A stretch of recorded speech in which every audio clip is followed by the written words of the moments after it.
Copa আমেরিকার quarter ফাইনালে বাঁচা মরার লড়াইয়ে ইকুয়েডরের বিপক্ষে মাঠে নামতে চলেছে আর্জেন্টিনা।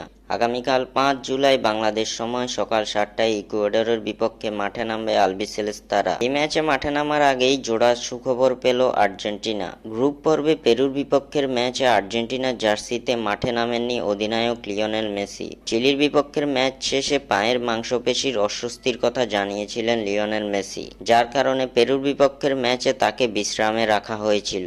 এছাড়াও পেরুর বিপক্ষের ওই ম্যাচে আলবিসেলেস্তাদের ডাগ আউটে ছিলেন না কোচ লিওনেল স্কালোনি। কানাডার বিপক্ষের ম্যাচে দ্বিতীয়ার্ধে মাঠে দেরি করে নামার কারণে কনমেবলের কাছ থেকে এক ম্যাচের নিষেধাজ্ঞা পেয়েছিলেন স্কালোনি। তবে এবার কোয়ার্টার ফাইনালের গুরুত্বপূর্ণ ম্যাচের আগে স্বস্তি ফিরে এলো আর্জেন্টিনা শিবিরে। সকল সংখ্যা কাটিয়ে এবার মাঠে ফিরেছেন লিওনেল মেসি। জানা গেছে কোয়ার্টার ফাইনালে ইকুয়েডরের বিপক্ষের ম্যাচে লিওনেল মেসি খেলবেন শুরুর একাদশ থেকে। আর্জেন্টিনার সংবাদ মাধ্যম টিইউআইসি স্পোর্টস তাদের প্রতিবেদনে মেসির খেলার ব্যাপারটি জোর দিয়ে প্রকাশ করেছে।